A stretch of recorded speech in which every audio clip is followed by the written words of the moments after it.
ప్రపంచం అంతా రిసెషన్ వైపు వెళ్తోందండి. ఆర్థిక సంక్షోభం వైపు వెళ్తోందండి. దీనికి ఒక కారణం ఏంటంటే ఆర్టిఫిషియల్ ఇంటెలిజెన్స్. కొత్త జాబ్స్ ఎవరికి రావట్లేదు. మన ఇండియన్ స్టూడెంట్స్ని అడగండి, ఈ మాట పాస్ అవుట్ అయిన వాళ్ళు యూఎస్లో అక్కడ వాళ్ళకి జాబ్ రావడం చాలా కష్టంగా ఉంది. ఉన్న జాబ్స్ కూడా ఊడిపోతున్నాయి అమెరికాలో. అన్లెస్ యూఆర్ హైలీ టాలెంటెడ్, అక్కడ అమెరికాలో బతకడం కష్టం. ఎందుకంటే ఆర్టిఫిషియల్ ఇంటెలిజెన్స్ వచ్చి మొత్తం అంతా ఉద్యోగాలని లెగొడేసింది. పూర్వకాలం బ్లాగ్ రైటింగ్, ఆర్టికల్స్ రైటింగు, తర్వాత ఈవెన్ మెడికల్ ఫీల్డ్లో ఇప్పుడు ఒక డాక్టర్, ఫస్ట్ లెవెల్ డాక్టర్స్ మీకు అక్కర్లేదండి. ఆ ఫస్ట్ లెవెల్ డాక్టర్ ఈ పాటి అడ్వైజు అది కంటే బాగా ఇచ్చేస్తాను. మీ సింప్టమ్స్ చెప్పారు, బాబు నాకు మా రోడ్ బట్టి ఎడం పక్కన నొప్పి పడుతుంది, ఈ టెస్టులు చేయించాను, లేకపోతే నొప్పి పడుతుంది అని వెళ్తారు. అప్పుడు చెప్తాను గట్టాగట్ట కంపెనీకి ఈ టెస్టులు చేయించుకురా అంటాడు. ఆ టెస్ట్ రిపోర్ట్స్ పెట్టగానే ఆర్టిఫిషియల్ ఇంటెలిజెన్స్ చెప్పేస్తుంది మీకు. అదే డాక్టర్ మీకు ఫస్ట్ లెవెల్ డాక్టర్ వాళ్ళే. నెక్స్ట్ ఫస్ట్ లెవెల్ లాయర్స్ కూడా పనిచేస్తారు.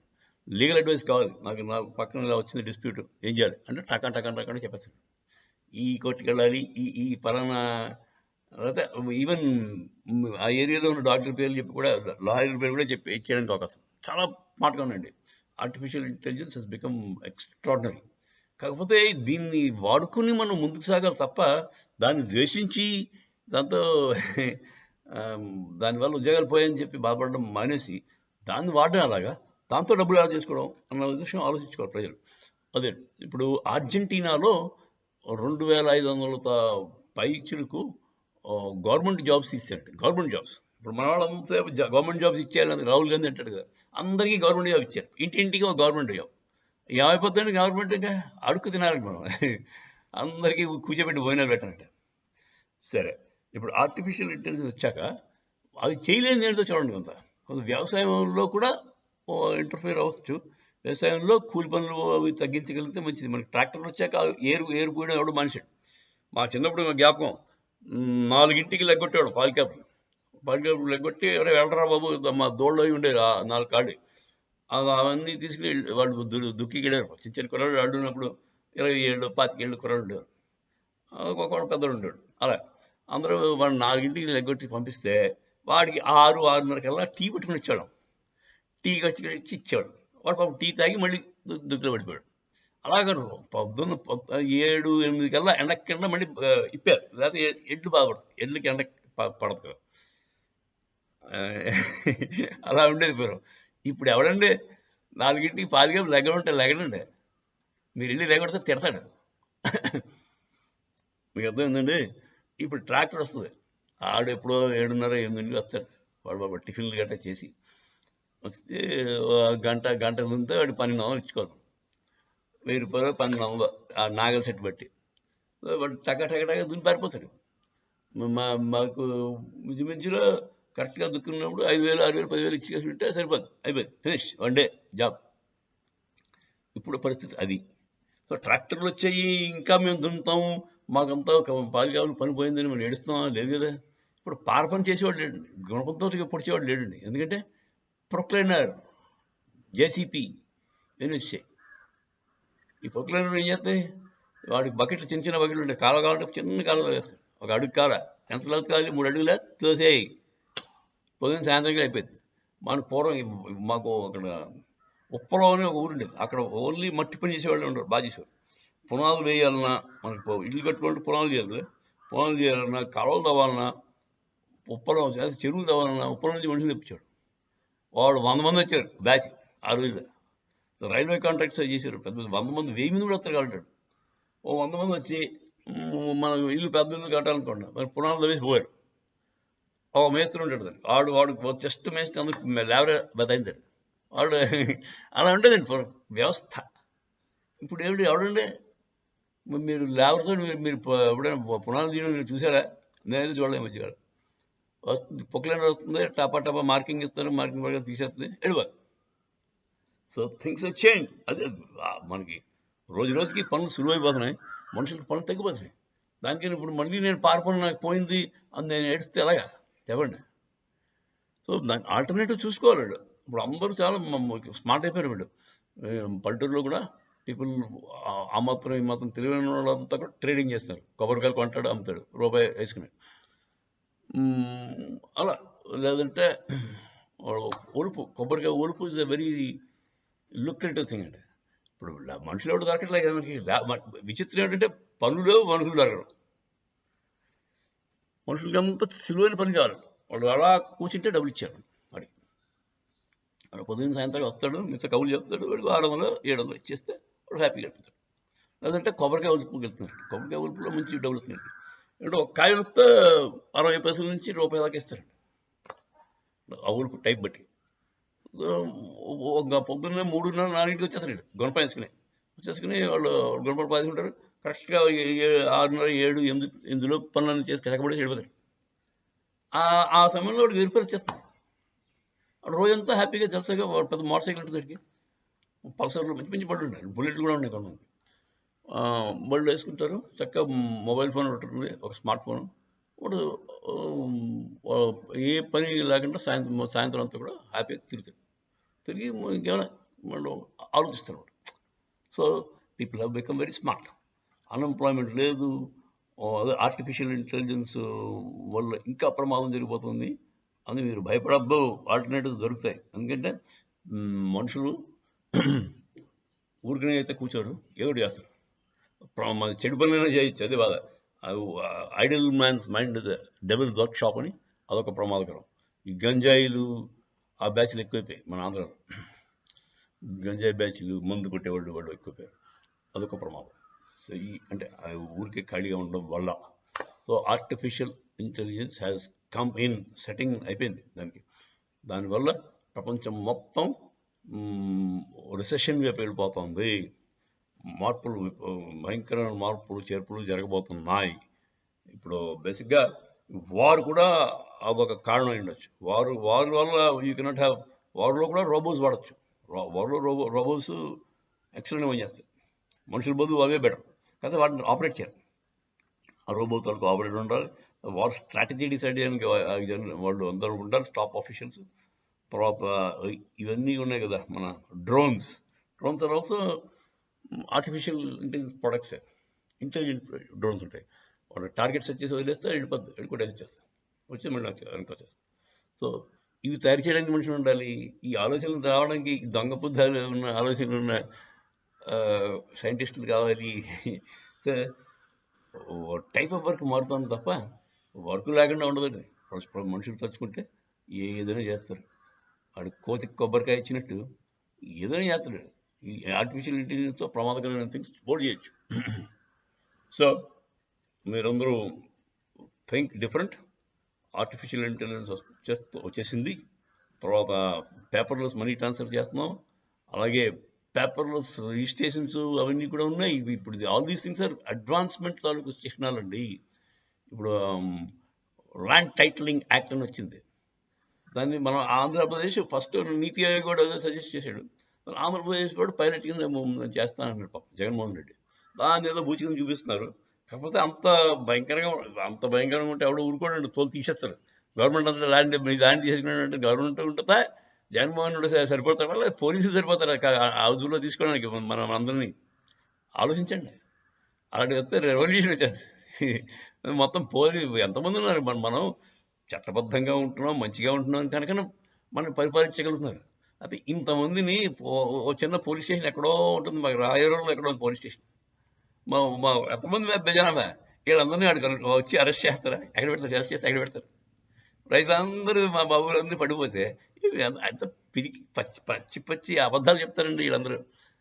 ఈ యూట్యూబర్స్ కూడా ఇదేదో జగన్మోహన్ రెడ్డి వచ్చి అందరూ లాగేస్తాట. అందరూ మూవీ లాగడే. వాడి తరం ఏంటండి?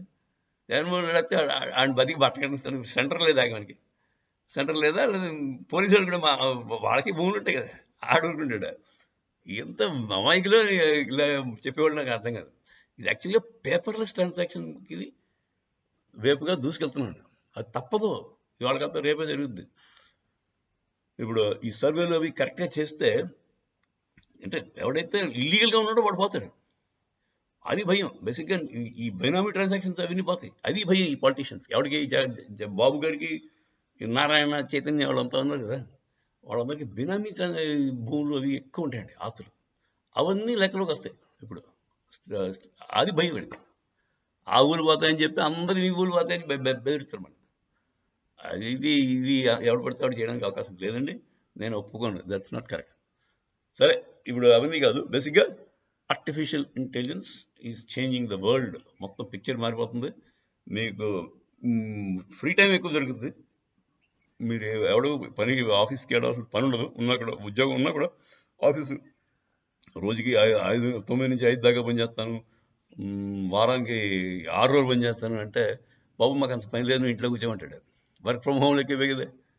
వర్క్ ఫ్రమ్ హోమ్లో అయిపోయి తర్వాత మనం వచ్చినప్పుడు రా, నీకు ఓపుకున్నప్పుడు చెయ్యి అన్నట్టుగా ఉంటుందండి వర్క్ అంతా. అక్కడ అంతా బ్రెయిన్తో పని ఎక్కువ ఉంటుంది. సో బండ వర్క్, రాసుకోవడం, టైప్ కొట్టడం. చిన్నప్పుడు టైపిస్టులు, స్టెనోగ్రాఫర్లు. వాడు స్టెనోగ్రాఫర్ అంటే వాడు స్టెనోగ్రఫీ వస్తే వాడు కింగ్లో వచ్చాడు. ఎందుకంటే పెద్ద పెద్ద ఆఫీసర్స్ వెనకాల ఐఏఎస్ వాళ్ళు స్టెనోగ్రాఫర్ ఉండేవాడు. అంత లేదంటే జడ్జీలు వెనకాల ఉండేవారు. వాళ్ళు డిక్టేషన్ చెప్తే వీళ్ళు చక్కడగా రాసేవారు.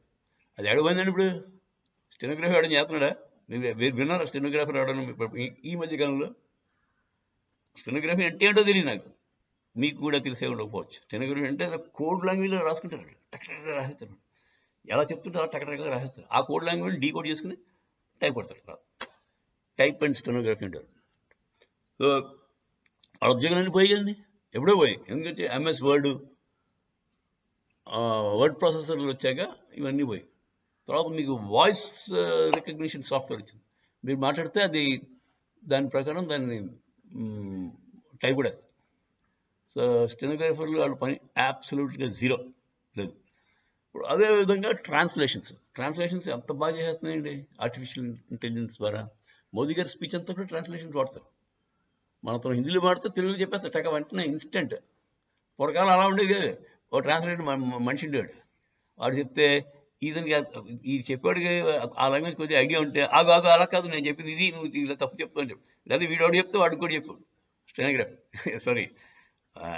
ట్రాన్స్లేటర్. అలా వాడుకున్నారు వాళ్ళు. అంటే వాడు ఇష్టం వాడు. ఇప్పుడు ఎలాగే తెలుగు రాదు మోదీకి, మీకు ముస్లిం రిజర్వేషన్ తీసేస్తాను నేను వస్తే అంటాడు. అంటే వీడు ఏమంటాడు, ముస్లింది అందరిది కూడా తీసేస్తాను అంటే వీడు అంటే ట్రాన్స్లేటర్. అంటే ఆ ప్రజలు ఏమైపోతారు, వాడికి అర్థమయ్యేది ఒకటి అయిపోతుంది. సరే, పూర్వం అలా ఆడుకున్నారు. ఇప్పుడు అవన్నీ పనికిరాండి. సినారియో మారిపోతుంది, డ్రాస్టిక్గా మారిపోతుంది. మీరు చాలా అప్రమత్తంగా ఉండవలసిన అవసరం ఉంది. ఇలాంటి సినారియోలో అపోజిషన్ వాళ్ళు ఏదో కబుర్లు చెప్తారు, ఉద్యోగాలు ఊడిపోతున్నాయి, ప్రపంచం మొత్తం ఊడిపోతున్నాయండి. అంత రిసెషన్లోకి వెళ్ళిపోతుంది. ఇండియా ఒక్కటే కొంచెం సేఫ్గా ఉంది చెప్పాలి ప్రస్తుతానికి.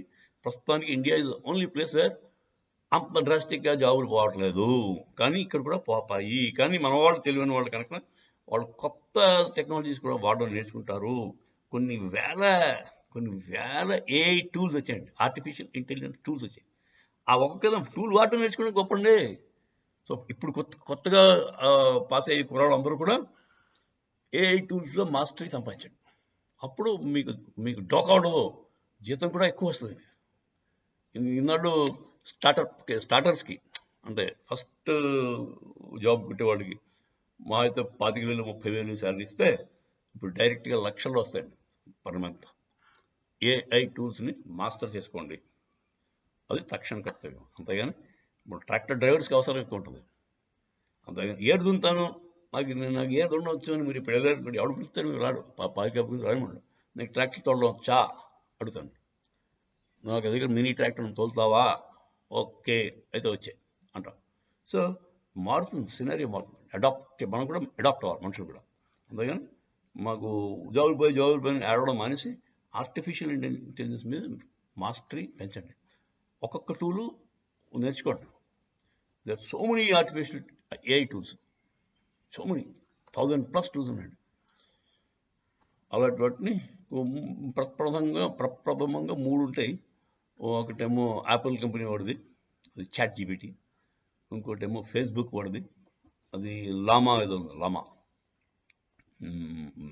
లామా అనేది. ఇంకోటేమో గూగుల్ వాడిది, గూగుల్ బార్డ్. ఇప్పుడేమో జెమినీ అంటాడు. సో ఈ 3 ఆర్టిఫిషియల్ ఇంటెలిజెన్స్ మెయిన్ అండి, బాగా కనబడేవి. పెద్ద పెద్ద కంపెనీ కనుక. కాకపోతే మిగతా చాలా ఉన్నాయండి, వేల సంఖ్యలో ఉన్నాయి. అవన్నీ కూడా అన్నీ నేర్చుకోకలేదు, కొన్ని ఒక్కొక్క 2 ఆటలు 3 ఆటలు మాస్కి వస్తే అన్నీ వచ్చినట్టు. సో ఇదండి మన ఇండియన్స్. వరల్డ్ ఓవర్ రిసెషన్ వచ్చేసింది. ఇండియా మాత్రం ప్రస్తుతం ఇంకా కనపట్లేదు, పెద్ద దేశం కనుక దీంట్లో కూడా ఇంపాక్ట్ వస్తుంది. అందుకోసం గవర్నమెంట్ బ్లేమ్ చేయడం కాదు, మనం we should continue with the great government of Modiji. ఆయన మన 5వ ప్లేస్ తీసుకొచ్చారు, 3వ ప్లేస్ కూడా తీసుకొస్తారు ఫైనాన్షియల్గా. దానివల్ల మనకి మోదీ గారు ఉంటేనే మనకి దేశానికి రక్ష. ఆయనకి పిచ్చి పిచ్చి ఐడియాలు, మీ ఆస్తి రీడిస్ట్రిబ్యూట్ చేస్తాను, మీ ఆస్తి అందరికీ పనిచేస్తాను అనంటే వెరివిధ ఆలోచనలు రావు ఆయనకి. ఇలాంటివి జరిగాయి. ఎక్కడ వెనిజులాలో జరిగింది, తర్వాత జింబాబ్వేలో జరిగింది. 2 దేశాలు నాశనం అయిపోయింది. వాళ్ళ కరెన్సీ నోట్లు 5 లక్షల రూపాయల నోట్లు దొరుకుతాయండి అక్కడ జింబాబ్వేలో. ఎందుకంటే అంత ఇన్ఫ్లేషన్, రోజుకి 2 సున్నాలు తీశారు. ఇవాళ 100 రూపాయలు రేపు రూపాయి అయిపోతుంది అలా అనమాట. అలా అన్నప్పుడు మేము పెద్ద పెద్ద నోట్లు ప్రింట్ చేసుకోవాలి కదా, అందుకని వాళ్ళు 5 లక్షల నోట్లు ప్రింట్ చేశారు ఆఖరికి. తర్వాత పాత కట్టలన్నీ ఇలా మంటలు వేసుకోవడానికి పనికొచ్చాయి. పాత 100 రూపాయల కట్టలు ఎందుకు పనిచేస్తాయి? 5 లక్షల నోటు వచ్చేసాక 100 రూపాయల నోటు ఎందుకు పనిచేస్తుంది చెప్పండి? దాంతో ఏం కొనగలరు? ఓ కట్ట 100 రూపాయల నోట్లు అంటే 1,00,000 రూపాయలు తీసుకెళ్తే 2 నిమ్మకాయలు ఇస్తాను మీకు. అలా ఉంటుంది ఇన్ఫ్లేషన్ అంటే. సో ఈ కమ్యూనిస్ట్ భావజాలం ఉన్న కాంగ్రెస్ జోలికి వెళ్ళకండి, వాళ్ళంతా మన నాశనం చేయడానికి రెడీగా ఉన్నారు. సో వాళ్ళ బాధంతా అదే. ప్రపంచం మొత్తం కొట్టుమిట్టాడుతుంటే మోదీ అందరినీ మనం రక్షించేశాడు, కరోనా నుంచి రక్షించేశాడు. ఇప్పుడు రాబోయే ఐటీ అంటే మన జాబ్స్ పోవడం, జాబ్లెస్నెస్, రిసెషన్, దాని నుంచి కూడా మోదీ గారు మనల్ని కాపాడగలిగే ఏకైక వ్యక్తి అతనే అండి. అతను తప్పితే ఇంకా లేరు. నాకు కనపట్లేదు. ఆయనకున్న మేధాశక్తి, ఆయనకున్న అంటే టార్గెటెడ్ వర్క్ చేస్తున్నాడు. ఏదైనా త్రికరణ శుద్ధితో చేస్తాడు, ముందుకు దూసుకెళ్తాడు. దేశ శ్రేయోభిలాషి, మన మనుషులందరినీ కూడా కాపాడుకుంటూ వెళ్తాడు. సబ్కే సాత్ సబ్కా వికాస్ అంటాడు ఆయన. అంతేగాని ఓన్లీ హిందువుల్ని ముందుకు తీసుకెళ్తాను, ముస్లింని క్రిస్టియన్ని నేను తీసుకెళ్ళను అన్న మాట ఎప్పుడు అనలేదైనా. ప్రపంచాన్నే ముందుకు తీసుకెళ్తాను అన్నాడు. సబ్కా సాత్ అంటే అతను ఇండియా కదండి, మొత్తం ప్రపంచాన్ని నేను హెల్ప్ చేస్తాను. అలా చేశాడు కూడా. కరోనా టైంలో కొన్ని చిన్న చిన్న దేశాలకి ఎన్నట్లకి ఇచ్చాడండి ఫ్రీగాను virus, antivirus vaccines. So Modi హై తో ముమ్కిన్ హై మర్చిపోకండి please. For heaven's sake gentlemen, vote for BJP. జై శ్రీరామ్.